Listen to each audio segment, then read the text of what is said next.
Hello বন্ধুরা, আরকে কিচেনে সবাইকে স্বাগত। আজকে আমি সুজির নমকিন বানাবো। এটা চায়ের সঙ্গে বা বাচ্চাদের খেতে ভালো লাগবে। চলুন দেখাই কীরমভাবে বানাচ্ছি।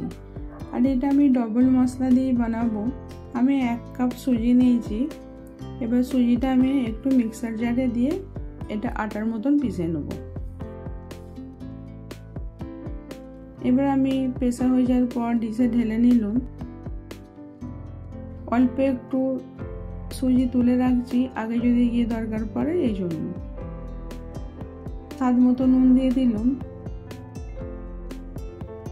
একটা ভাজা মশলা দিলাম, এলাচ, জিরে আর একটা শুকনো লঙ্কাকে রোস্ট করে গুঁড়িয়ে ওইটাকে দিয়ে দিলাম।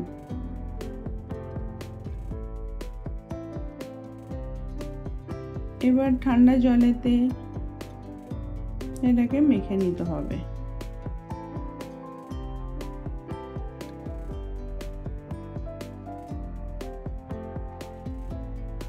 অল্প অল্প জল দিয়ে ভালো করে এটাকে মেখে নিতে হবে।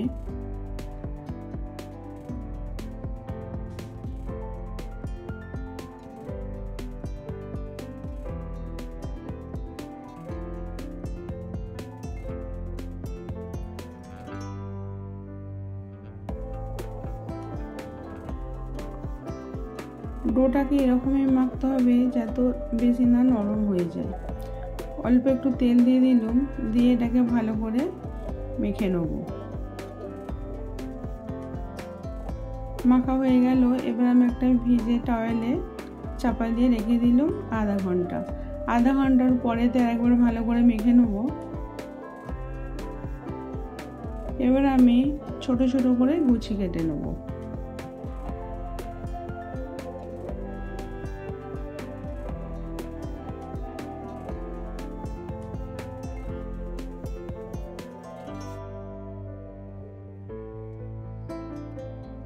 তারপর চাকিতে একটা করে গুছি নিয়ে লুচির আকারে বেলে নেব।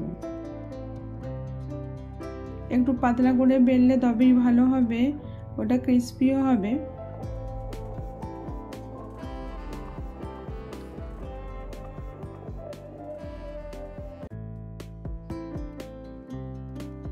এরকম ভাবে পাতলা করতে হবে। এবার আমি একটা কাটার নিয়েছি, ওইটাতে আমি করে এরকম করে শেপ করে কেটে নেব ট্রায়াঙ্গেলে।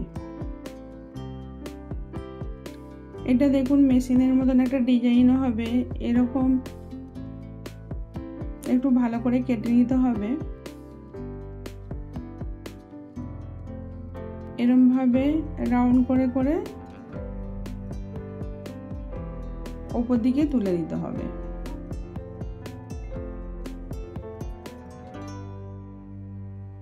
এটা একটা ডিজাইনও হয়ে যাচ্ছে।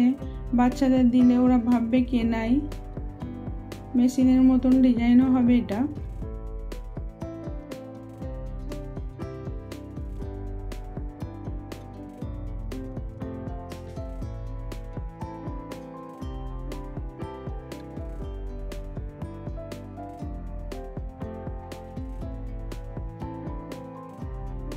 এরকম ভাবে আমি সব বানিয়ে নেব।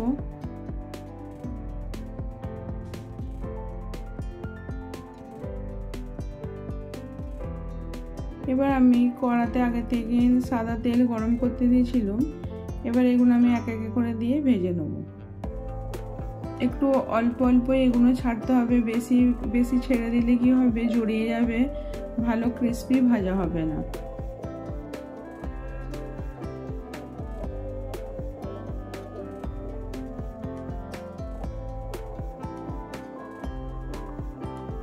প্রথমে একটু হাই ফ্লেমে দিয়ে তারপরে আঁচটাকে একটু মিডিয়াম করে দিতে হবে।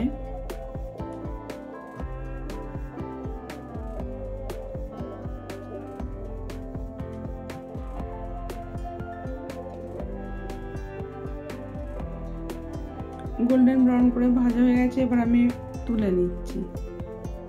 এবার এই গরম অবস্থাতেই একটা মশলা বানিয়ে দিতে হবে। চাট মশলা আধা চামচ একটু কম আর ঝাল গুঁড়ো লঙ্কা, ওটাকে মিশিয়ে এর সঙ্গে মাখিয়ে দিতে হবে। এটা একটু চটপটাও হবে আর ঝালঝালও হবে। এটা একদম গরম থাকতে এটাকে দিতে হবে, নালে মশলাটা ওইতে ধরবে না। এইভাবে বানিয়ে দেখবেন, ভালো লাগলে লাইক, কমেন্ট, শেয়ার করবেন। আবার নতুন কোনো রেসিপি নিয়ে আসছি।